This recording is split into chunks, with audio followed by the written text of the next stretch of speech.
নিজের সংসারটা সবসময় চেষ্টা করি সুন্দর করে সাজিয়ে গুছিয়ে রাখার। জানি না কতটা রাখতে পারি, তবে অনেক চেষ্টা করি যেন নিখুঁত হয় আমার সমস্ত কাজকর্ম। এদিকে সকাল সকাল ঘুম থেকে উঠেই আমাদের পাশের ঘরে চলে এসেছি। এখানে কালকের কিছু জামা কাপড় ছিল, যেগুলো এ ঘরে মেলে রাখা হয়েছিল। একটু নরম, অর্থাৎ একটু ভেজা ছিল জামা কাপড়গুলো, সেই জন্যই। তো দেখো, এখন জামা কাপড়গুলো একে একে ভাঁজ করে নিলাম। আর এবার এগুলো সমস্ত, মানে যেই জামা কাপড় যেখানকার জায়গায় আর কি রাখার কথা, সেখানে রেখে দেব। শুধু হাজব্যান্ডের ইউনিফর্মটা আলাদা করে রাখবো, কারণ ওটা আবার আয়রন করতে দিতে হবে। আর আজকের ওয়েদারটা তো তোমরা দেখতেই পারছো কীরকম। আর জিন্সটা সেই কালকে ধোয়া হয়েছিল, আজকে এখনও পর্যন্ত শুকায়নি।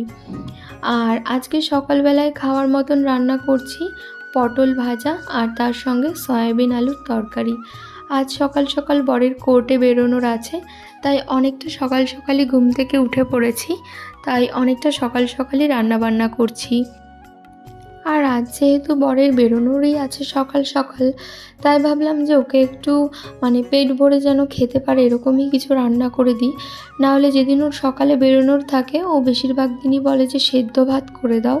তো আজ ভাবলাম আজকে বরের পছন্দের একটু সয়াবিন আলুর তরকারি আর তার সঙ্গে একটু পটল ভাজা বানাই, যেটা দিয়েও ভালোভাবে পেট ভরে খেয়ে যেতে পারবে। তো তাই জন্যই এখন পটল ভাজা করে নিচ্ছি, আর সয়াবিন আলুর তরকারিটা এক্ষুনি রান্না করে নিচ্ছি। ভাবছিলাম একটু পরে রান্না করব, তো ভাবলাম একেবারেই রান্না করে নিই। আর আগে জানো তো সয়াবিনটা ভেজে নিতাম, কিন্তু এখন মানে আলুটাকে একটু কষিয়ে নিয়েই না সয়াবিনটা দিয়ে দিই, যেন রান্নাটা অনেকটা তাড়াতাড়ি হয়ে যায় আর তেলটাও এতে একটু কমই লাগে। তো এটা খেতেও বেশ মন্দ হয় না, ভালোই লাগে। তোমরাও বাড়িতে এভাবে করে রান্না করে দেখতে পারো, আশা করি তোমাদেরও ভালো লাগবে। এখন আর ডেইলি ব্লগ সেরকম দেওয়া হয় না, তো আজকে ভাবলাম তোমাদের সঙ্গে একটা ডেইলি ব্লগ শেয়ার করি, তাই মূলত আজকে এই ডেইলি ব্লগটা দেওয়া। আচ্ছা, তোমরা সবাই কেমন আছো অবশ্যই কিন্তু কমেন্টে জানিও। আর এই ছোট্ট ব্লগটা তোমাদের দেখতে ঠিক কীরকম লাগছে সেটাও অবশ্যই কিন্তু কমেন্টে আমাকে জানিও। জানো তো, আমাদের মন এমন একটা জিনিস, যদি কোনো কারণে আমাদের মন খারাপ থাকে, তাহলে আমরা কোনো কাজে এনার্জি পাই না, কোনো কিছুতেই এনার্জি পাই না।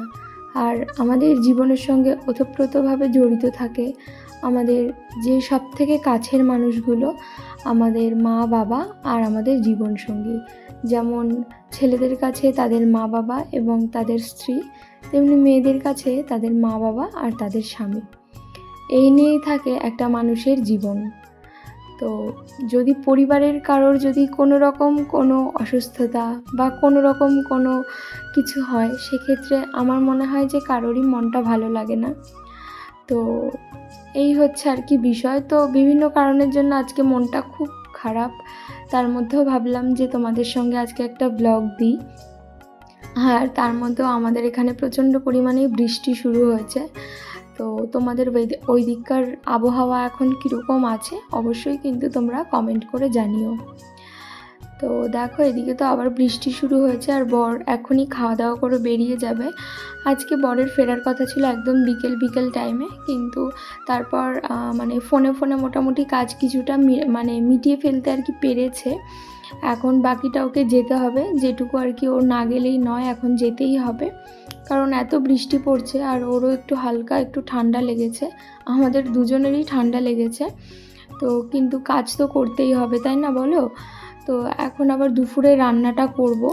আর আজকে হয়েছে দুপুরে একটু মাছের ঝোল রান্না করব। তো ফ্রিজ থেকে তো মাছটা বের করে রেখেছি, তো মাছের ঝোল আজকে রান্না করব। 1 hour later.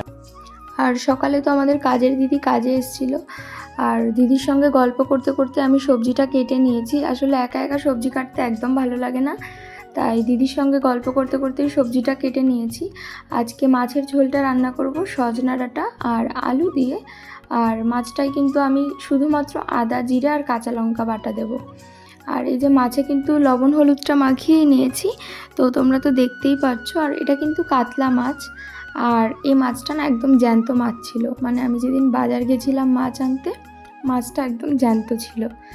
আর কি বলো তো, মানে যেহেতু বাজার টাজার আমিই বেশিরভাগটা করি, তো ডেইলি তো আর বাজার যাওয়া সম্ভব হয় না। এর জন্য একেবারেই আর কি মাছটা কিনে নিয়ে এসে রাখি, আর তারপরে সুবিধা মতন আর কি রান্না করি।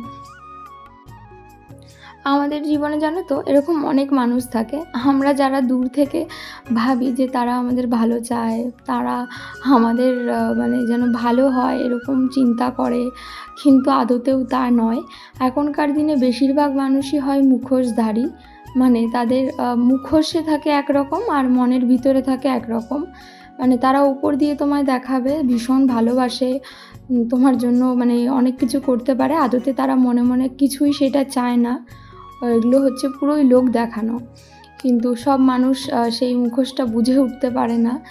আমরা জীবনে অনেক ভুল করি, জীবনে চলার পথে আমরা বুঝে উঠতে পারি না যে আমাদের সত্যিকারের ভালো কে চায়, আর সত্যিকারের আমাদের প্রিয়জন কে, আর কারা আমাদেরকে প্রিয়জন ভাবে, আর কারা আমাদেরকে প্রয়োজনে ব্যবহার করছে। তো এগুলো আমরা বুঝে উঠতে পারি না। এর জন্য আমরা আমাদের জীবনের অনেকটা অংশ সেই সব মানুষদের পেছনেই ব্যয় করে ফেলি, মানে যারা আমাদেরকে তাদের প্রয়োজনে ব্যবহার করে। আর আমার মনে হয় যে এটা বেশিরভাগ অনেক মানুষের সঙ্গে হয়ে থাকে। তো তোমরা যদি আমার এই কথাটার সঙ্গে সহমত হও, অবশ্যই কিন্তু তোমরা সেটা আমাকে জানিও যে তোমাদেরও কখনো না কখনো এরকমটা মনে হয়েছে। আর ওদিকে তো মাছটা ভেজে তুলে নিয়েছি, আর এবার আমি এই তেলের মধ্যেই মাছের ঝোলের জন্য আলুটা একটু ভেজে নেব। আর আমি না সবসময় চেষ্টা করি একটু কম তেল মশলায় রান্না করার, যদিও সেটা সবসময় হয়ে ওঠে না, একটু তো রিচ খাওয়া দাওয়া হয়েই যায়। তবুও মাঝে মধ্যে চেষ্টা করি একটু কম তেল মশলায় রান্না করার। যেহেতু বরের নাইট ডিউটি থাকে, তো ওর স্বাস্থ্যের কথাটা আমি সবার আগে চিন্তা করে কম তেল মশলাতেই রান্না করি। তো শুধু তো আর মাছের ঝোল দিয়ে খাওয়া যায় না, তার জন্য মাছের ঝোল তো রান্না হয়েই গেছে, আর তার সঙ্গে একটু পেঁপে সেদ্ধ আর আলু সেদ্ধও দিলাম। তো পেঁপে সেদ্ধ আলু সেদ্ধ খেতে তোমাদের কেমন লাগে অবশ্যই কিন্তু জানিও, আশা করি ভালো লাগে। আর এই পেঁপেটা জানো তো আমাদের মামাবাড়ির গাছের, তো আমার দিদা পাঠিয়েছে এই পেঁপেটা। আর পেঁপে খাওয়া যে কতটা ভালো তোমাদেরকে তো আলাদা করে বলার কিছুই নেই। অনেক সমস্যার কিন্তু সমাধান হচ্ছে এই পেঁপে। তো পাকা পেঁপে খাওয়া স্বাস্থ্যের পক্ষে যতটা না উপকার, কাঁচা পেঁপে খাওয়াটা কিন্তু তার দ্বিগুণ উপকার। তো তোমরা কিন্তু কাঁচা পেঁপেটা খেতে পারো, স্বাস্থ্যের জন্য কিন্তু ভীষণই ভালো।